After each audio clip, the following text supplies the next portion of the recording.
Senate to invite President Buhari over Benue crisis. Senator condemns President Buhari over Dino Melaye's saga. President Buhari arrives Bauchi on a 2-day working visit. And in sports, Super Eagles captain Mikel Obi lists top-notch players for Montiel.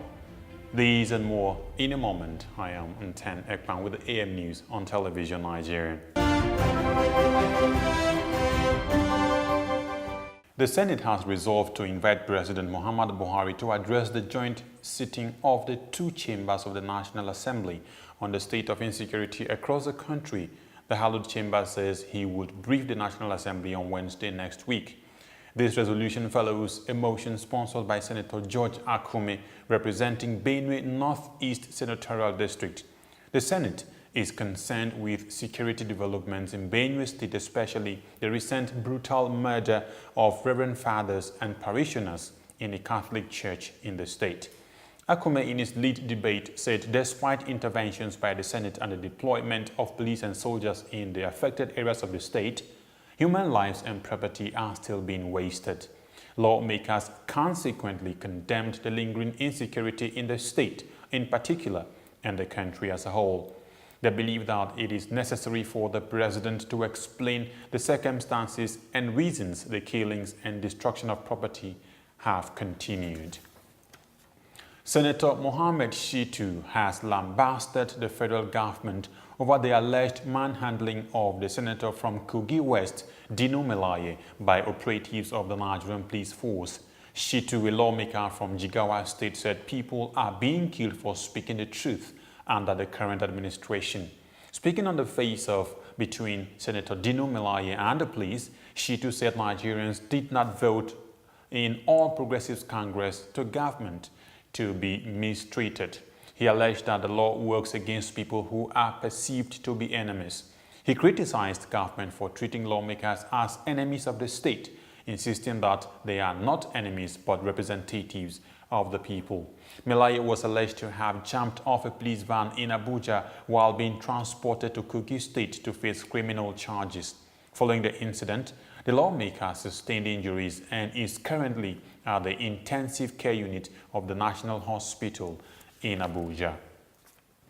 President Muhammadu Buhari has arrived Bauchi State on a 2-day working visit.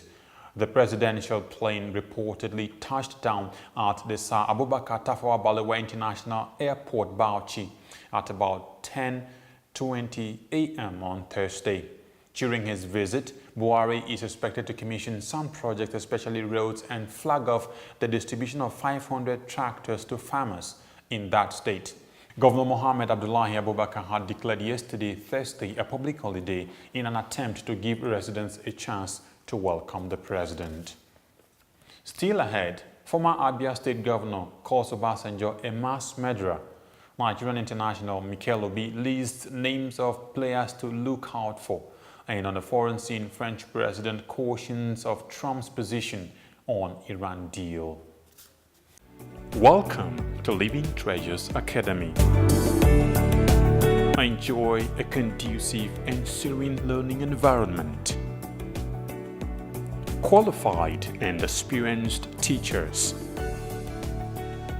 equipped computer laboratory and library, secured atmosphere, extracurricular activities, an all-embracing curriculum for total development of the child, comprehensive education for leadership. Join us today from crèche to secondary levels.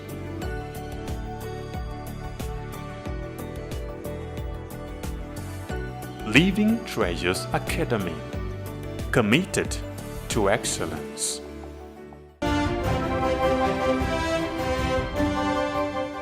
Thanks for being there. A former governor of Abia State, Orji Uzor Kalu, has revealed that the Ekiti State Governor Ayo Fayose escaped from the anger of President Olusegun Obasanjo and stayed in the house of the former Abia State Governor for 90 days.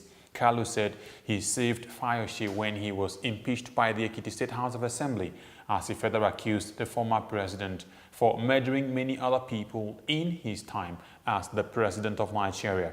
Kalu made the revelation after the Ekiti State governor, whose tenure expires in June 2018 from the southwest state. Kalu had earlier described Fayose as his boy who dared not stop him from doing his political bidding in the state. And moving to sports, Super Eagles captain John Mikel Obi has listed 6 players in the squad that will help the senior national team succeed in their passing game during the 2018 World Cup in Russia. The 31-year-old said the likes of Victor Moses, Kelechi Iheanacho, Alex Iwobi, Wilfred Ndidi, Ogenye Onazi, and Ogenek Haro Etebo understand the philosophy of the team and will perform admirably at the tournament. In an interview with FIFA World Cup Russia magazine, the former Chelsea centre-forward said that the team enjoys to play football. Nigeria will face Croatia in their first group match at the 2018 World Cup at the Kaliningrad Stadium on Saturday, 16 June, ahead of their games against Iceland and Argentina in Group D. Manchester United boss Jose Mourinho has shortlisted Nemanja Matic and David De Gea as outstanding candidates to replace Michael Carrick as club captain next season. 36-year-old Carrick was made captain when Wayne Rooney left the club for Everton last summer. The veteran England midfielder is set to hang up his boots at the end of the current campaign after 12 years at the Theatre of Dreams. Antonio Valencia has taken the armband for most of the season during Carrick's absence, but is said to be overlooked when it comes to getting the role on a permanent basis. The Ecuadorian is considered to be a vital part of United's squad, but he's 33 in August and with the club looking at new right backs. On the foreign scene, French President Emmanuel Macron has said he may have failed in efforts to persuade Donald Trump to stick to an international nuclear deal with Iran. Macron said this at the end of a 3-day state visit to the U.S. On Wednesday, Macron used similar language to describe frequent shift in the U.S. position on global issues, including climate change and the Iran agreement. Mr. Macron made changing the U.S. president's mind on Iran a top priority for his visit, but ended up admitting there was a big risk Trump will abandon the deal. He agreed with Donald Trump that any deal should include a wider agreement on Iran's influence in the Middle East and should cover the country's nuclear activities in longer term, as well as its ballistic missile program. He said he will work with Trump to build a new framework in the Middle East and especially in Syria. His comments came at the end of a state visit in which the two leaders discussed differences on global trade and the environment, including the possibility of the U.S. rejoining the Paris Climate Accord. President Donald Trump has until May 12 to decide on the deal, which aimed to prevent Iran acquiring nuclear weapons. He has been a strong critic of the accord, calling it insane. And that's AM News on Television Nigeria. And just before we go, a recap of the headlines. Senate to invite President Buhari over Benue crisis. Senator condemns President Buhari over Dino Melaye's saga. President Buhari arrives Bauchi on a 2-day working visit. And in sports, Super Eagles captain Mikel Obi lists top-notch players for Mundial. Remember, if everything seems under control, you are not going fast enough. I am Nten Ekpang. Good morning.